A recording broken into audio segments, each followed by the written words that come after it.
Hello everyone, this is Lawrence.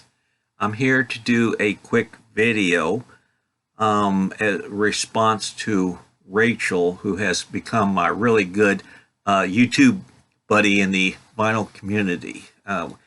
We have a nice back and forth of messaging to each other, and I consider it a support, and I really like her videos, her personality, her whole outlook.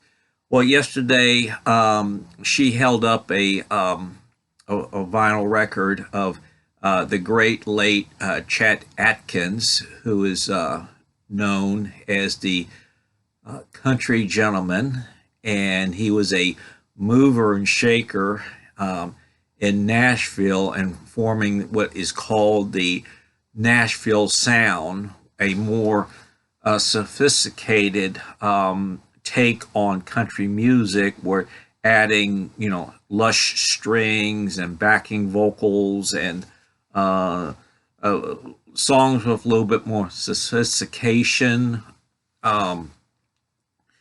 in the 19 late 50s, 60s, and that was kind of a response to rock and roll. We've got to present country music, got to offer them more. Okay, and of course, Chet Atkins is admired as a guitarist. His skills as a guitarist, influencing everyone right down to George Harrison of the Beatles. But today, I want to just show you some albums I purchased at a yard sale. Early issue, 1950s issue of Chet Atkins albums, and they were in a box. Okay, and I got them for $1 each, and this was like a estate yard sale, and the people selling them were the kids, and they didn't know what they had. And these probably, I'm going to have to look on discography because they're probably worth a little money on discography, because they're a set instead of just individual albums. They're in great condition for as old as they are, both album cover and albums. So whoever had them took really, really good care of them. But I just want to show them as part of the a showcase of the artwork. Okay, now Chet Atkins, and towards the end, and I forgot to pull that CD out. He did a album with the Mark Knopfler, the great Mark Knopfler, and I'm pulling his discography out. And I'm working with a split screen here, which is very cool. So I'm getting ready to show them. I put on my readers. How does that look? I need a haircut, man. Barber shops are starting to open now. I got my hair cut right as the virus, as places were starting to close, and I was able to get in barbershop real quick and get a haircut. And now I need one again. Okay. Again, what really attracted me was these great album covers, the artwork. And this is first one is like a charcoal, I guess they call it charcoal drawing here. So I will show it. Getting too much light on the top, so I'll make an adjustment there. Good. Isn't that cool? The drawing, the reddish kind of orangey backdrop, and then we turn it over here, and this was an album, Stringing Along with Chet Atkins. This came out in 1953. Okay. And I think this is a first original pressing. And it's in great shape because these ends here aren't damaged. They're still pretty sharp. Um, and this is a paste-on cover. Yeah, it's a paste-on cover. It's on RCA with the hound dog and a photograph, the old-time photograph record right there. And the vinyl's in great condition. It's been played a lot because you could see the markings right here where they put it on the turntable and didn't quite get in a hole, had to move it around. So it has a lot of those marks, but in handling, they did a great job because it's in beautiful condition. I played these and they sound great. Okay, the next one is A Session with Chet Atkins. Another great cover there, nice artwork. And back in the old days, and it's on this one too, they used to have liner notes written by a music columnist, or a person who wrote about music, or an insider, and you don't see that anymore. And this came out A Session with Chet Atkins, 1954. 1954. Okay. And the next one is actually my favorite cover. Oh, look at that. And the titles of the songs are right there, and it's just the guitar there, and the upper body of Chad and him holding the guitar and fretting it. Pretty neat. This one has listings of other artists on this label. And again, beautiful condition, RCA, the hound dog, and the photograph record.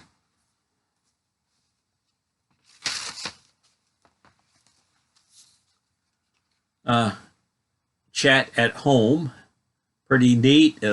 Chat is working, is like in a studio, and you have the old analog equipment there, the reel-to-reel, and Chad just resting on his guitar, just thinking away there.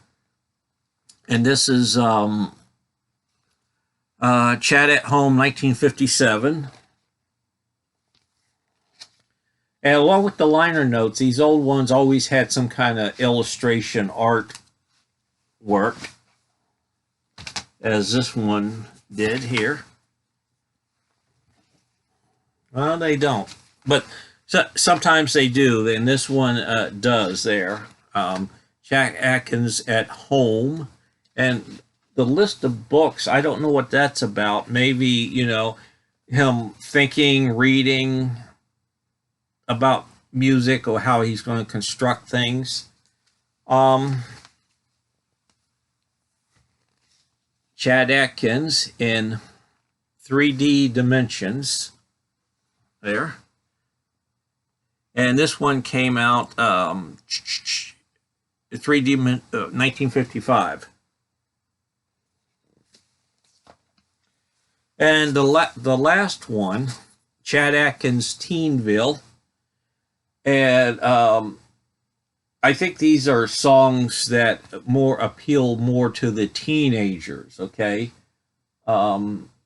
Sleepwalk's on here, Night Train, Boo Boo Sticks Beat, Oh Lonesome Me. And there's the illustration right there. And really, really cool cover, very, teenagers from that period. Okay, so I got all those albums. There's 6 of them at a garage sale for $5, $6, $1 each. And the only thing is, the previous owner wrote on it their name, all on the upper left-hand corner. Lopez, right there. I don't think that devalues them. Matter of fact, it kind of individualizes them. Okay, as someone who put their marking as the owner, but I've seen records. People would write their names. They'll take a big magic marker and write it here. It'll be awful. But this is very out of the way. Claiming ownership. So those records, they meant, because they're early 1950s issue, first pressing. They're in beautiful condition, both vinyl and album cover. They may be worth a little something more. Now, I'll show you a few other Chet Atkins album and a few other things. Through the years of me thrift store shopping, I picked up a few of his other albums too. And these would be later 50s and into the 60s. Chet Atkins, what is this? It's a Guitar World. Pretty cool cover of the inventory of guitars there. It looks like in the music store. The Gretchen Country Gentleman. And this is interesting. It has pictures of Chet with other musicians in South Africa, backstage performance, in the guitar recording date. There he is with a Indian musician, the sitar, kind of a blues player there, and someone else, Chet and Young and Meyer in Tokyo. Okay. Another album with a teen that supposed to appeal to the teenagers there. And you got Alley Cat, Rumpus, Back Home in Indiana, Sweet Teen, I Got a Woman. Pretty cool. This is on the Camden label, RCA, which was the kind of like the bargain label right there.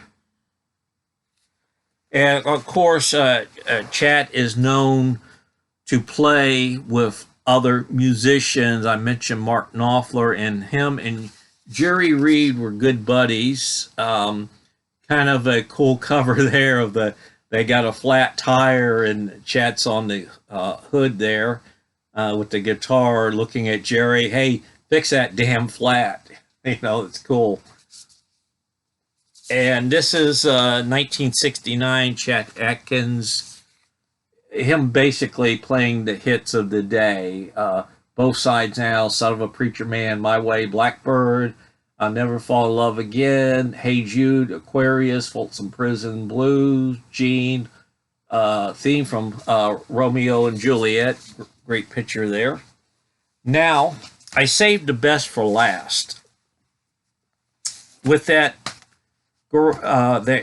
estate sale, yard sale, I come across this, and I forgot what format. It's a smaller version of the LP of the 33 and a third, and it was around for a little while but phased out. This is String Dustin, the Country All-Stars. This is basically Chet Atkins, members of the Homer and Jethro and other musicians playing like European jazz, Django Reinhardt. This is very cool. And I was going to put this on the turntable and end it, but I forgot. But maybe I'll make a little video and post the link. But this is I'll put it this way. If there's a fire in the house, I can run in and save a few records. This would be one of them. Okay. The liner notes. I just love the artwork there. Check that out. And also, the same garage sale I got in the format, Country and Western Caravan, 1954. And look at those names on there. And these are like a live recording of a traveling country show. It's great. This really takes you back in time. And I got this one, Arthur Guitar Boogie Smith. He was a very known guitarist for that time. And these are recordings. This is really cool. And I will conclude with one more rarity. I got this actually at a thrift store. I don't know if you ever heard of Sophie Tucker. She was a singer, I think actress, kind of a personality back in the day. And Paul McCartney admired her. But these are, pull the record out, you know, the kind that will break if you drop it. Okay, these are very old, but unfortunately this one has a crack in it. But here's this is a 2-disc set in this format. Okay, and I wouldn't have normally brought this, but it looks to be her autograph to Molly Love Sophie Tucker. And I'm trying to figure out if this autograph is hers, if it's authentic. And I'm still looking into it. And it has the ink for that era. So I'm still trying to figure out if it's actually her autograph, or if it's forged, or if somebody worked for Sophie Tucker who, autographed these to distribute. So anyway, so that's my Chet Atkins album show off today, and this is for Rachel, and I hope everyone else has enjoyed it so much. So this is my video for today. I got to wrap things up and get busy with some household chores. Please leave a comment or a thumbs up, but I love comments. Thank you so much for watching. Bye-bye.